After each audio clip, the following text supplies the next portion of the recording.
महिलांच्या वरती टीका करत असताना सुद्धा दुसऱ्या महिलेवरती काय बोलतोय याचं भानच काही जणांना राहत नाहीये.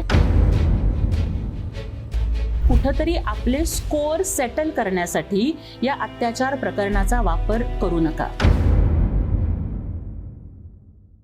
राजकारणामध्ये जनतेचं जीवन हे कसं सुखी झालं पाहिजे याच्यावरती चर्चा झाली पाहिजे.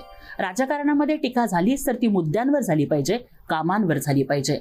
परंतु अलीकडच्या काळात मात्र कोण कोणाच्या बेडरूममध्ये काय करतो, कोण कोणाच्या वैयक्तिक आयुष्यात काय करतो, अशाच गोष्टींच्या वरती त्या माणसाचं कॅरेक्टर असॅसिनेशन कसं करेल जाईल याच्यावरती जास्त फोकस आहे. त्यामुळे मला खरं तर विनंती करायची आहे सगळ्यांना की बघा, अशाच पद्धतीचं जर वातावरण राहिलं तर महिला असतील, सर्वसामान्य असतील, त्यांना राजकारणाची भीती वाटू लागेल. त्यामुळे आता कुठंतरी थोडं थांबूयात. महाराष्ट्राच्या राजकारणाची जी संस्कृती आहे की अगदी दिवसभर विधिमंडळाच्या मध्ये एकमेकांवर टीका व्हायची, पण संध्याकाळी सगळे मांडीला मांडी लावून बसायचे आणि एकमेकांशी दिलखुलासपणाने गप्पा व्हायच्या, ती महाराष्ट्राची संस्कृती पुन्हा परत आणूयात. या महाराष्ट्राला शिवरायांचा वारसा आहे, या महाराष्ट्राला बाबासाहेबांचा वारसा आहे, तर या महाराष्ट्राचं राजकारण इतक्या गलिच्छ पातळीवर नको न्यायला. आणि हे आवडत नाहीये सर्वसामान्य लोकांना. सर्वसामान्य लोकांना देणं घेणं नाही हो की तुम्ही काय अशा पद्धतीच्या गलिच्छ गोष्टी ज्या काही करताय ना, हे नको. सर्वसामान्य लोकांना त्यांचे प्रश्न सुटलेले पाहिजेत, आमच्या महिला सुरक्षित पाहिजेत, महिला सन्मानाची जबाबदारी घेतली पाहिजे, शेतकऱ्यांचे प्रश्न सोडवले पाहिजेत. आणि यासाठीच आमचे मुख्य नेते उपमुख्यमंत्री एकनाथजी शिंदे साहेब सुद्धा उद्या शेतकरी मेळाव्याच्या निमित्तानं नांदेडमध्ये येत आहेत. महिला आयोगाच्या ज्या अध्यक्ष होत्या चाकणकर मॅडम, यांच्या कार्यकाळात कसं पाहता आपण? खरं तर मला या ठिकाणी एकच वाटतं की कुठलंही पद हे जेव्हा आपल्याला मिळतं तेव्हा त्या पदाचा वापर हा सर्वसामान्य जनतेसाठी आणि महिलांच्यासाठी झाला पाहिजे. म्हणजे ज्या पद्धतीनं आपण बघितलं की त्यांच्या बाबतीतच्या ज्या अनेक गोष्टी झाल्या, हे सगळं घडलं, तर हे व्हायला नको होतं. परंतु त्याच वेळेला मला असं वाटतं की टीका करत असताना सुद्धा म्हणजे अलीकडच्या ज्या काही आपण ह्या गोष्टी बघतोय, म्हणजे आपण महिलांच्या वरती टीका करत असताना सुद्धा दुसऱ्या महिलेवरती काय बोलतोय याचं भानच काही जणांना राहत नाहीये. ते कुठंतरी संयम ठेवावा असं मला वाटतं. राजीनामा दिला दोन्ही पदाचा. रुपालीताई चाकणकर यांनी मला वाटतं की काही काळापूर्वीच महिला आयोगाचा तर राजीनामा दिलेलाच होता आणि आता प्रदेशाध्यक्ष पदाचा दिला असं आपल्या माध्यमातून मला कळत आहे.